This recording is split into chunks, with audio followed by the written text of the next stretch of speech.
예, 이번에 삼지대로 가보겠습니다. 최근 존재감이 올라가고 있는 조국 혁신당. 자, 조국 전 장관, 조국 대표가 4월 총선에 출마할 비례대표 후보자 20명의 명단을 발표했습니다. 조국 대표도 들어있고요. 황운하 원내대표가 포함되어 있습니다. 1심에서 실형 형을 선고받았었죠. 자, 과연 오늘 후보들에게 정견을 발표를 들었다고 합니다. 대한민국 오디션이라고 하는데, 자, 조국 대표의 목소리 오늘 준비된 거 말고 그 전의 목소리 좀 먼저 들어보시겠습니다.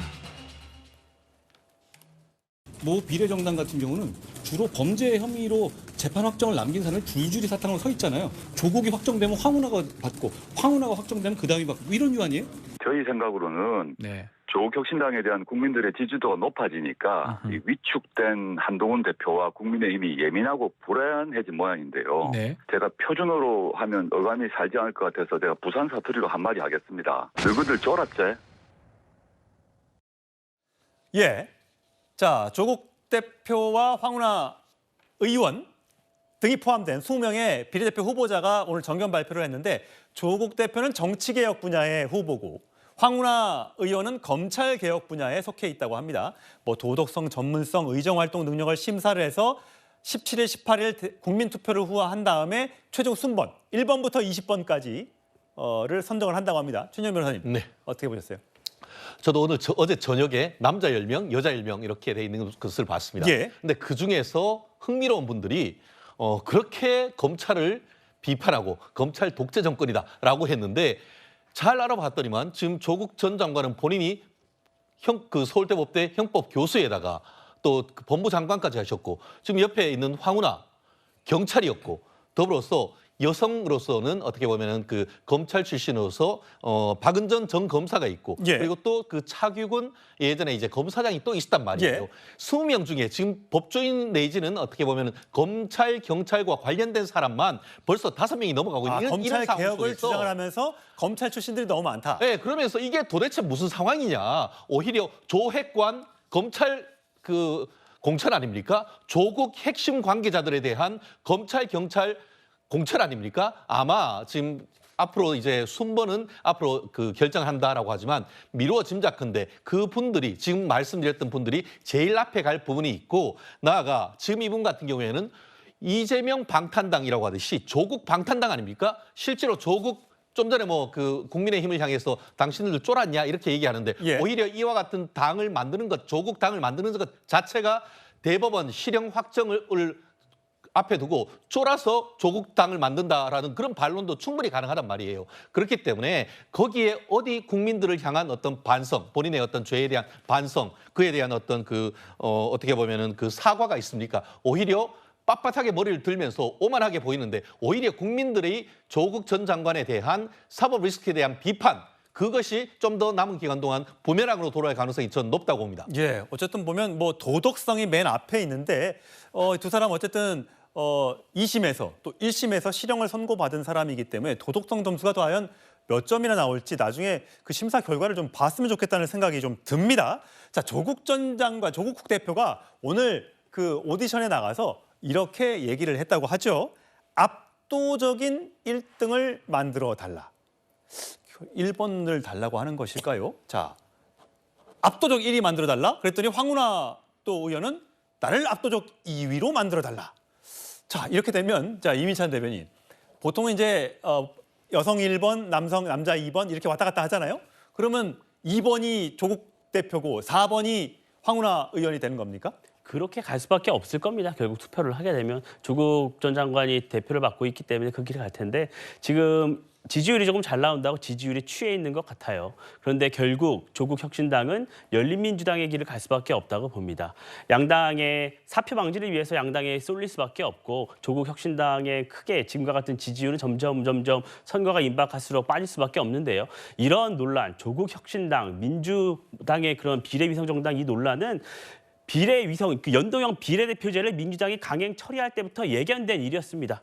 한 줌 안 되는 팬덤을 이용해서 자신들의 중대 범죄 혐의를 가리고 공직까지 사유화하려는 이 민주당과 그 주변에 있는 많은 범죄 혐의자들의 이 방식이거든요. 저는 이 대중성과 선명성은 양날의 칼이라고 봅니다. 대중정당의 길을 갈 수가 없으니까 선명성을 부각하고 있는 건데요. 그러다 보니까 거친 말을 하고 어떤 검찰개혁을 외치면서 그에 대한 피해자 코스프레를 하면서 자신들이 무언가를 할 것처럼 행동은 하지만 그 이면을 들여다보면 1심, 2심에서 이미 유죄를 받은 분들 일색으로 결국 공천을 할 수밖에 없을 겁니다. 저는 유권자들이 현명을 하기 때문에 이 부분에 대해서 심판하는 선거가 될 것이다. 이렇게 봅니다. 예.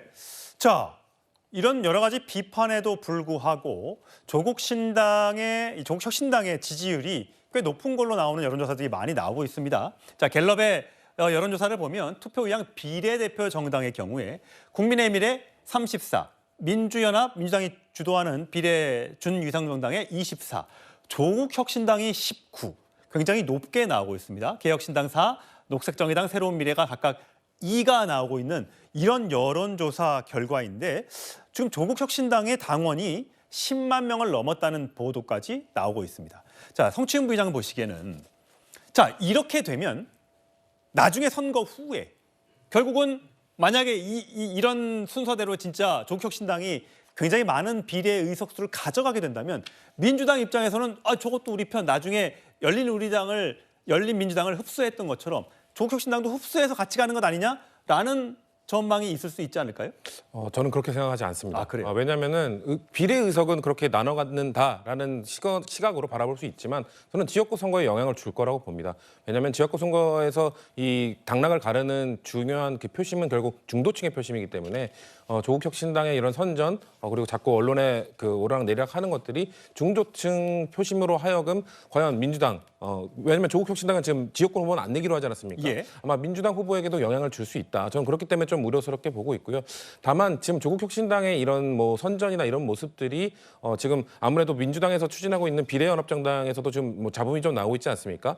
근데 이게 잡음들을 어떻게 관리하느냐에 따라서 충분히 떠나간 표심들이 돌아올 수 있다라는 점을 말씀드리고 싶고 마지막 한 가지는 이 조국혁신당이 지금 선전하고 있고 뭔가 드러나온 것이 글쎄요. 저는 그 준연동형 제도를 유지한 민주당의 선택 때문이 아니라 결국 국민의힘과 민주당이 위성정당을 선택하면서 지금 사실상 준연동형 제도를 무너뜨리지 않았습니까? 그렇기 때문에 사실 지금 병리평과 다름없는 선거를 치르고 있기 때문에 병리평으로 돌아갔다 하더라도 조국혁신당은 지금 충분히 의석을 받을 수 있는 지지율이 나오고 있는 것이고 그렇기 때문에 그거에 조국혁신당의 저런 현상에 대해서 민주당을 탓하는 것은 좀 부적절하다고 생각합니다. 예, 최재명 선생님. 병리평이 되면은 조국신당은 나올 수가 없죠. 왜냐하면 조국신당은 그 자체로서 지역구를 안 내기 때문에 지역구를 안 낸 그런 정당이 어떻게 보면 병리평에서 정당을 받을 수 있다. 사실 그와 같은 것은 일방적인 주장에 불과하는 것이고 결국 이와 같은 현재의 조국, 황운하 이런 그 사법 리스크가 굉장히 높은 분들이 방탄을 잇게 된 그 근거는 결국 좌고우면하면서 본인의 어떤 이재명 대표의 어떻게 보면 대선 공약조차도 뒤집고 연동형으로 간 그 원죄가 아니겠습니까? 예. 자, 조국 대표 지금 이 시각 현재 조금 전에 시청 앞에 나가서 윤석열 탄핵 집회에 참석하고 있다는 얘기도 들어오고 있는데 자, 여기에서 보면 개혁신당 4%밖에 안 되는 비례대표 정당 지지율을 가지고 있죠.